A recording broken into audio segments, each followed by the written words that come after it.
Assalamualaikum warahmatullahi wabarakatuh. Halo, perkenalkan nama saya Yayan Fahril dengan NIM 0540719192 dari program studi Sistem Informasi. Pada video kali ini saya akan mengerjakan tugas 3 basis data yang berisi praktikum mengenai yang pertama, transaksi database menggunakan perintah commit, rollback, dan save point. Kemudian trigger dan sebagian materi data terdistribusi. Baik, langsung saja kita mulai. Di sini saya sudah masuk di PHP Main Admin. Dan ini adalah tugas saya sebelumnya di tugas 2. Sekarang hal pertama yang akan saya lakukan yaitu adalah pertama klik tugas 2. Oke, kemudian klik bagian routines. Ya, rutin, kemudian klik new routine. Nah, kemudian di sini saya akan membuat data baru dengan nama transaksi 1. Kemudian di bagian parameternya ini, kita geser ke sana, kemudian drop. Kemudian di sini, di add parameter ini, saya akan menambahkan perintah. Saya akan menggunakan perintah seperti ini. Kemudian setelah masukkan perintahnya seperti ini ya, kemudian klik go. Nah, ini kalau sudah seperti ini, klik execute. Nah, ini datanya sudah masuk. Ini ya, pasien bernama Anton berhasil masuk ke tabel pasien. Ini menunjukkan bahwa perintah commit digunakan untuk menyimpan perubahan secara permanen ke dalam database. Tanpa commit, data yang sudah dimasukkan tidak akan tampil di tabel. Oke, kemudian kita buat rutin lagi, create new routine. Kemudian di sini saya akan berikan nama transaksi 2. Kemudian di parameter ini kita drop lagi. Kemudian kita akan menambahkan perintah lagi. Perintahnya seperti ini. Nah, ini dia perintahnya. Kemudian klik go. Kemudian klik execute. Setelah dijalankan dapat kita lihat bahwa nama Anton tidak berubah menjadi Andi. Hal ini terjadi karena terdapat perintah rollback setelah update. Rollback berfungsi mengembalikan transaksi ke kondisi sebelumnya sehingga perubahan tidak tersimpan meskipun ada perintah commit di bawahnya. Oke, setelah itu kita tambahkan ini lagi, create new routine. Kemudian di sini saya akan memberikan nama transaksi 3 seperti sebelumnya juga. Di sini kita drop. Kemudian kita tambahkan perintah lagi.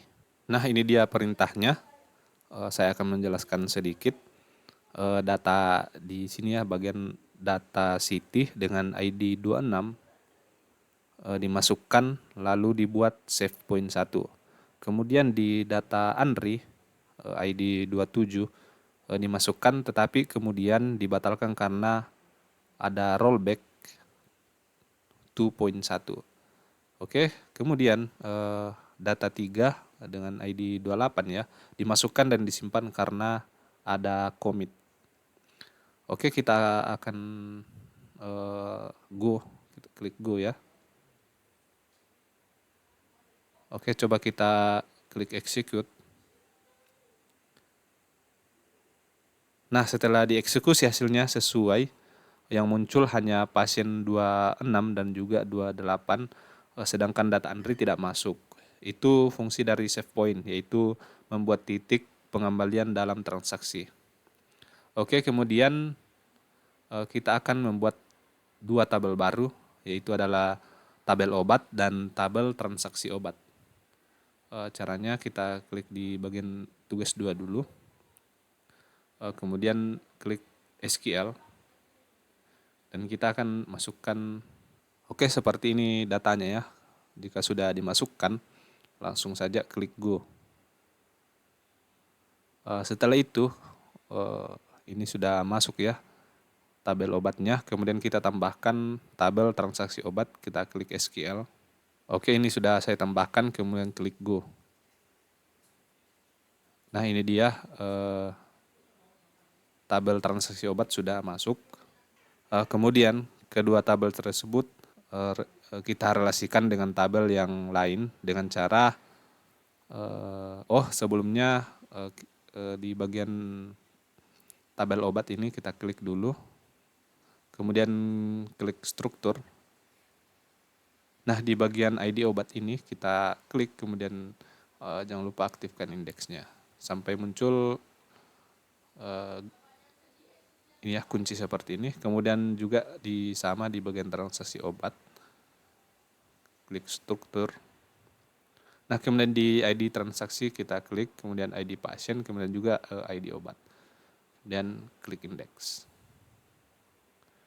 Oke, setelah itu kita klik tugas 2, kemudian kita klik more dan klik desain ya. Nah cara ini belum muncul di bagian obat dan transaksi obat, belum muncul. Caranya kita klik yang paling atas ini ya, show, yang ini yang show. Kemudian checklistnya ini kita aktifkan. Nah akan muncul seperti ini.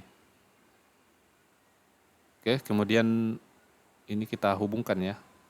Kita tambahkan relasi di transaksi obat. Caranya kita klik ini, create relasi. Kemudian di bagian ID transaksi ini, ID pasien, ini ya, di ID pasien kita klik, kemudian kita sambungkan ke sini.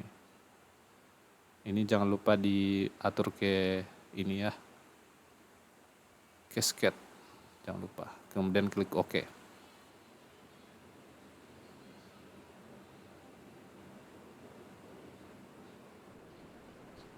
Oke, kemudian kita juga tambahkan relasi di sini di ID obat ya, ID obat dengan ID obat. Nah ini dia, jangan lupa kita save back. Oke, sudah tersimpan. Kemudian di bagian tabel obat kita klik.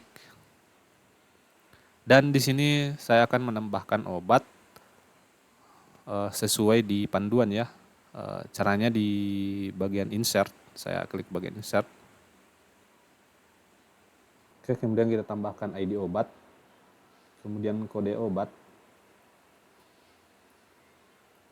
dan nama obat.